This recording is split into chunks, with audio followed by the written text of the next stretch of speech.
But I want to say, ambassadors and members of staff and visitors, we're happy for this opportunity to have some discourse, intellectual exchange, to be followed by some nutritional lunch, so that we can share the thoughts of so much great work that has been done earlier at the Center for Conflict Resolution, where Adekeye was, in fact, director, and now he's moved into his chair as director of the Institute for Pan-African Thought and Conversation at the University of Johannesburg.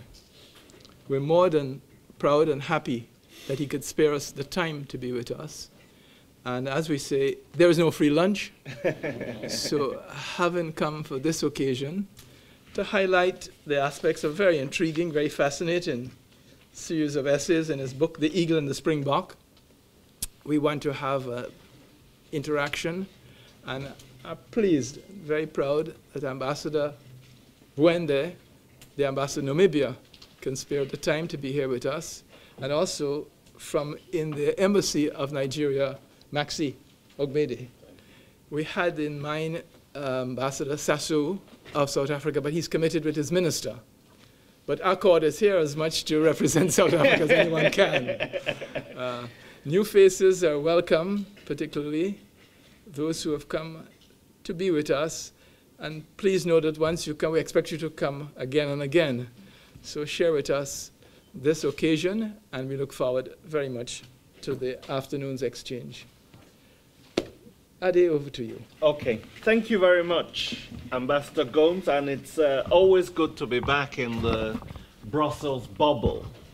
And of course, now that I'm running a Pan-African Institute, the ACP is even more relevant for me, because the diaspora is obviously quite important, and we're steered at the ACP by one of the most experienced scholar diplomats from Guyana. So I'm particularly glad to be here.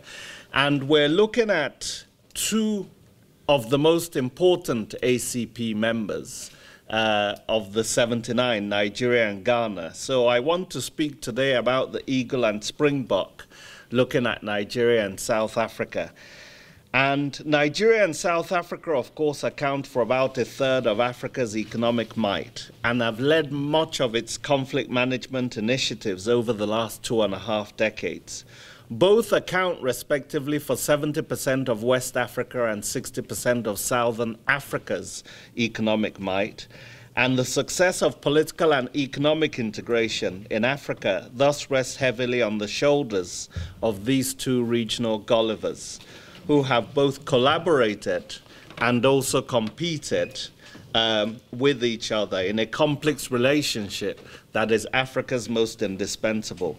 The book's title compares both powers in sports crazy Nigeria and South Africa to national sporting symbols.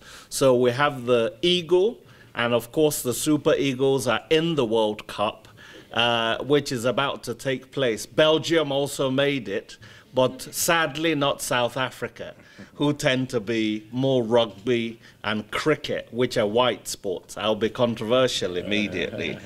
And the Springbok, of course, is the rugby team of South Africa.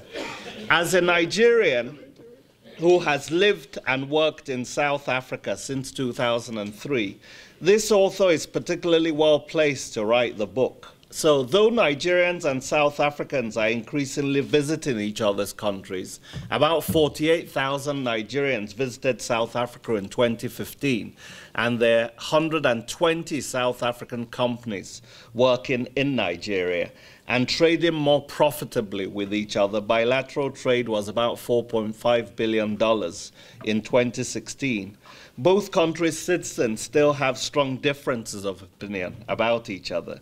Nigerians often complain about the ingratitude of South Africans properly to acknowledge their role in the anti-apartheid struggle, when there was a Mandela tax on all Nigerian civil servants automatically deducted from their monthly salaries.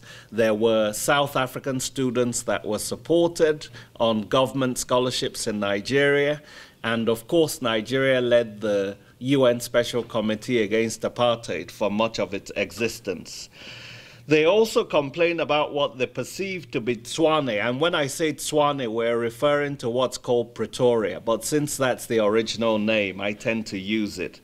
Tswane's mercantilist behavior, in which South African companies make huge profits from the large Nigerian market of 180 million consumers, and what Nigerian critics see as South Africa closing off their market of 57 million to Nigerian companies. South Africans in turn often complain about the involvement of Nigerian citizens in drug trafficking and fraudulent scams, while its companies lament the bureaucratic obstacles and infrastructural deficits that make doing business in Nigeria so difficult.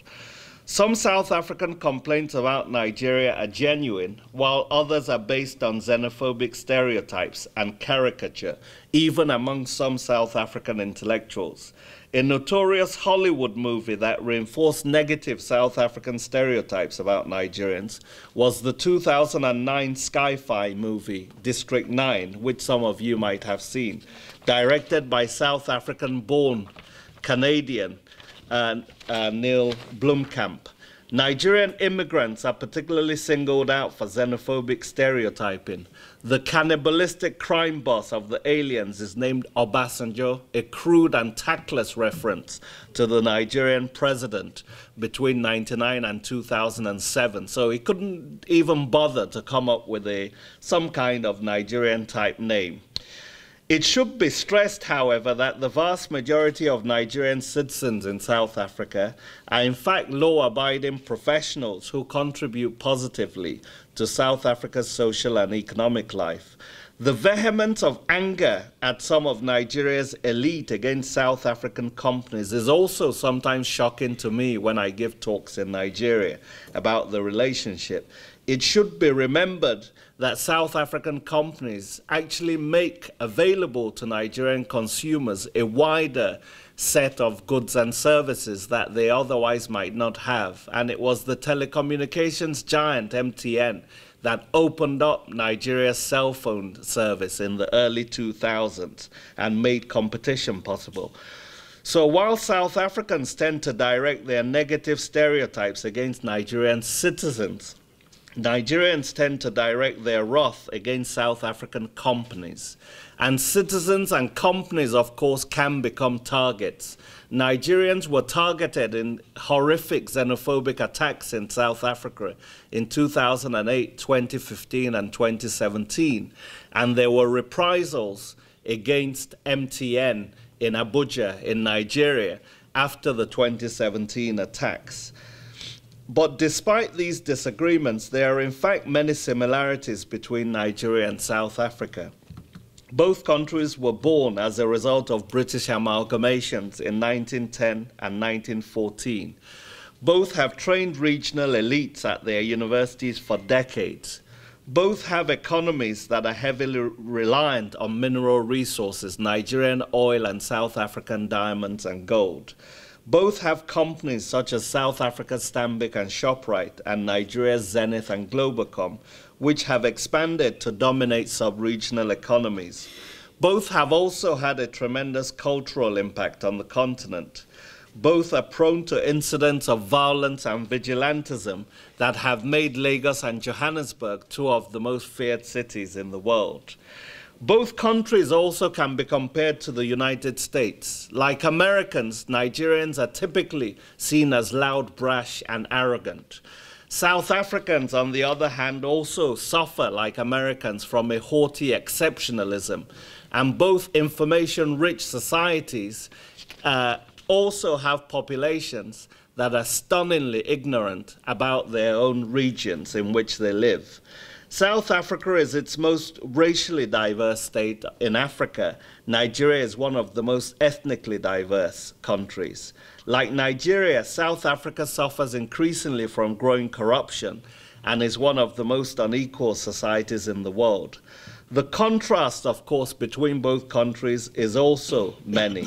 While Nigeria's legitimacy as an African power is unchallenged, South Africa's black government continues to struggle with its credibility as an African leader because of the continued dominance of a 10% minority of its economy, higher echelons of its military and the faculties of many of its universities.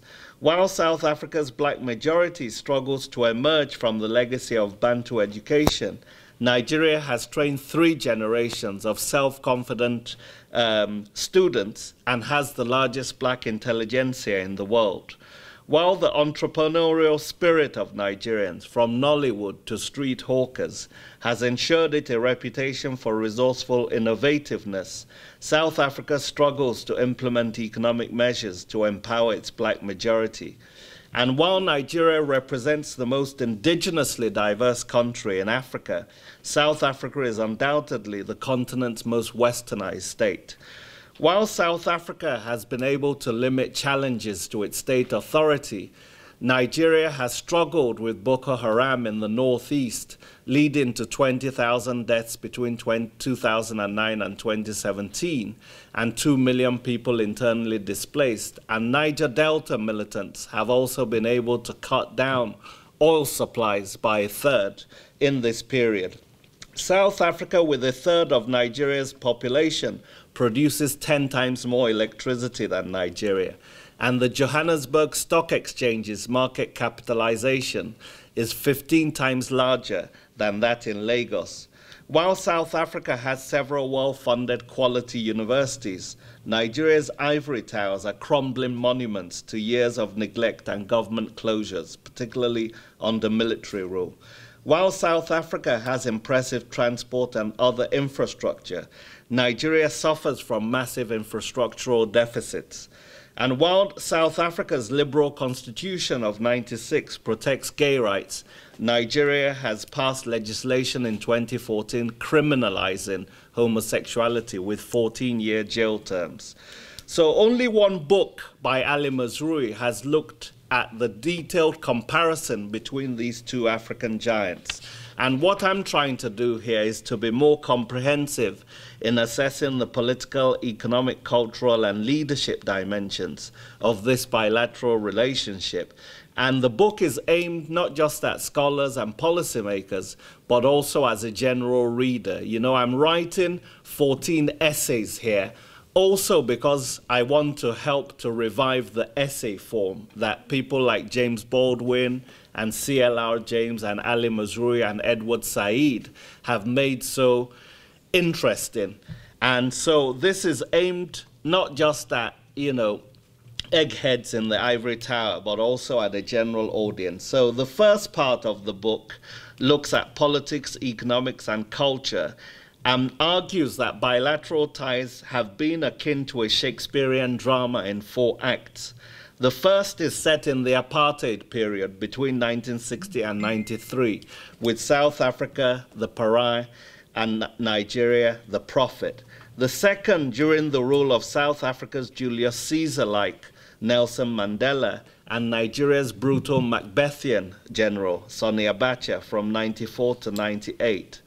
The third act is set during the presidencies of Nigeria's Falstaffian, Olusegun Obasanjo, who, when he was a military leader, often had his pot belly protruding over his belt, and South Africa's Coriolanus like Thabo Mbeki from 1999 to 2007. And the final act falls within the decade of trouble since 2008. After 1960, as South Africa became diplomatically isolated, Nigeria basically, as I said, played the leadership role in Africa. But with Mandela's ascent to power, both countries traded places, and it was South Africa that had now become the prophet, and Nigeria increasingly under Abacha becoming the pariah. And I cite the incident where Abacha hanged Ken Saro-Wiwa and 8 human rights campaigners in '95. Mandela tried to sanction Nigeria and found himself actually diplomatically isolated within Africa itself. But the period when Thabo Mbeki and Obasanjo were in power was the golden age of this relationship, when they built together the institutions of the AU, like NEPAD and the African Peer Review Mechanism and the Pan-African Parliament, many of the institutions hosted in South Africa, but many also which are donor-dependent and have become somewhat moribund. Under the presidencies of Nigeria's Bad Luck Jonathan and South Africa's Jacob Zuma, between 2010 and 2015, there were disagreements over the approach to managing conflicts like Cote d'Ivoire, Guinea-Bissau, and Libya, and there were also expulsions of each other's nationals, 125 Nigerians expelled, Nigeria retaliating, expelling 78 South Africans, and visa issues have been very much part of the problem. A binational commission that was set up under Mbeki and Obasanjo didn't meet for 4 years, but that's now been elevated to the presidential level, and hopefully that will improve.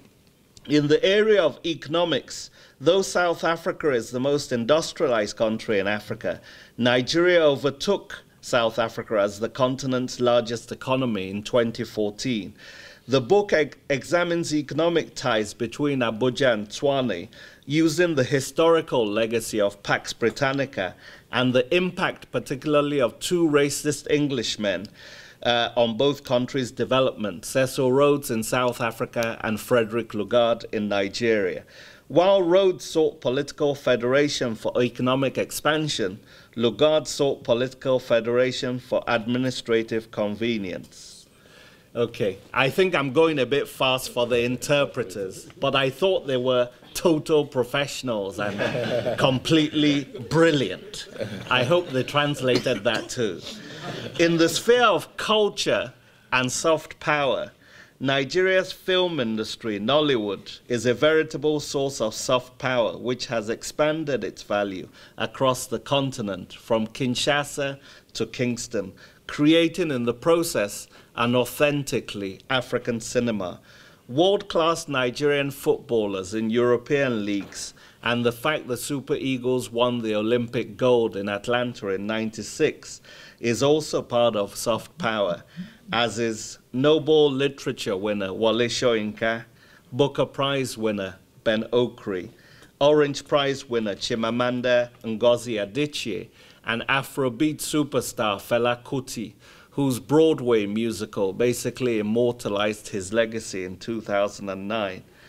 South Africa also has elements of soft power abroad through its 4 Nobel laureates, Luthuli, Tutu, Mandela, and de Klerk, as well as Nobel Literature laureates Nadine Gordimer and J.M. Coetzee. South African-born Charlize Theron became the first African to win an Oscar in 2004. And 2 years later, Tsotsi, the South African film, won the Oscar for the best foreign movie. And singers like Hugh Masekela, Black Coffee, Lyra, have also bolstered South Africa's brand abroad, as is the hosting of the first World Cup in Africa in 2010, and also the first Rugby World Cup in '95 by South Africa.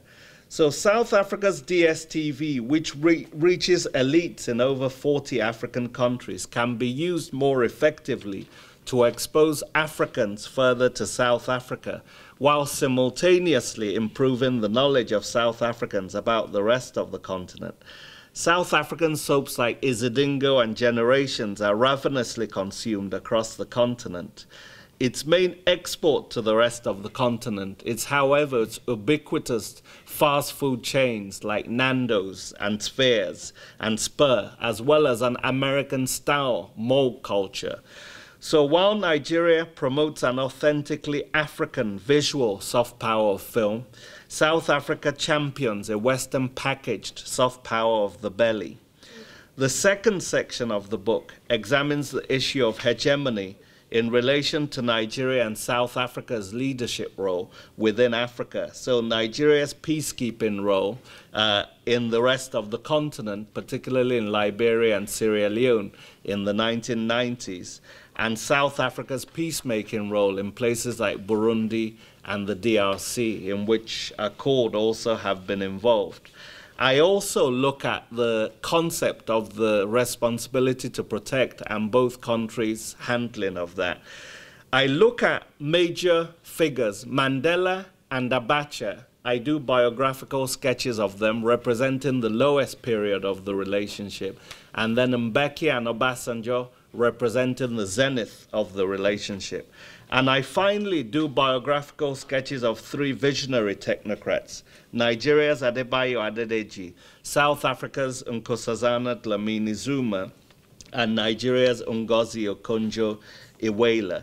So with Cyril Ramaphosa having become president in February of South Africa, and he's someone that was chair of MTN Nigeria, so he knows the country well, the hope is that both countries can reset the relationship to work more closely together.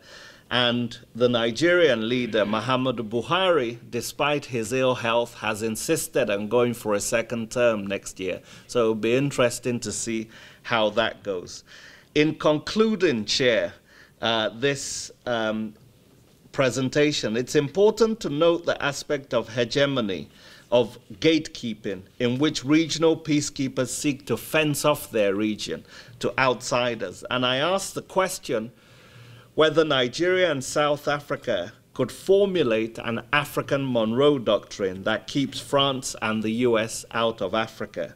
They would need to work with other powers like Algeria, Ethiopia, and Angola and build strong regional institutions. But as French economic support of its former colonies declines, and America's extensive military presence in Africa is challenged domestically in the US, there may be an opportunity for Pax Nigeriana and Pax South Africana to upstage Pax Gallica and Pax Americana. The Nigerian-South African relationship will thus remain indispensable for the success of Pax Africana. The Nigerian eagle must soar, and the South African Springbok gallop in sync if Africa is to be reborn. God bless Africa.